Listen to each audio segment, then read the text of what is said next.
ინსტიტუტი აქტიურად ითანამშრომლებს მსოფლიო სამეცნიერო ცენტრებთან.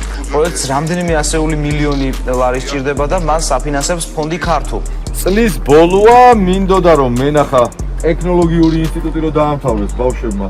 ვიფიქრე რომ ჟიურხივილი იქნებოდა, მაგრამ უცხო პირთა შესვლა აკრძალულიაო. ესენი ალბათ სტუდენტები არიან. ბიძინა ივანიშვილმა ტექნოლოგიური ინსტიტუტის მშენებლობა 2016 წელს დაანონსა. ჩვენი ტექნოლოგიური ინსტიტუტი იქნება მსოფლიოში მეხუთე. ჩვენი მიზანია ეს ინსტიტუტი გახდეს წამყვანი უმაღლესი კვალიფიკაციის მეცნიერების თავშეყრის ადგილი. ამ რამდენიმე ასეული მილიონი ევროს ღირებულების პროექტს საერთაშორისო საქველმოქმედო ფონდი ქართულ ანუ ბატონი ბიძინა ივანიშვილი ახორციელებს. მინდა მივესალმო და განსაკუთრებული მადლობა უთხრა მას, ბატონ ბიძინა ივანიშვილს.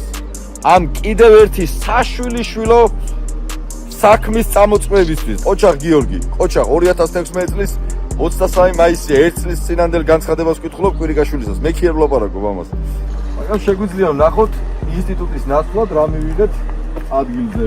გამოგიტომ ნახოთ იქნება შევძლოთ იმის სტუდენტების ნახვა. ტექნოლოგიური ინსტიტუტის ტერიტორიაზე ვართ. დათვალიერება გვინდა. ანუ აი ეს არის ინსტიტუტი. ვეძებთ იდეაში სტუდენტებს. აშენებს ბიძინა ივანიშვილი ინსტიტუტებს.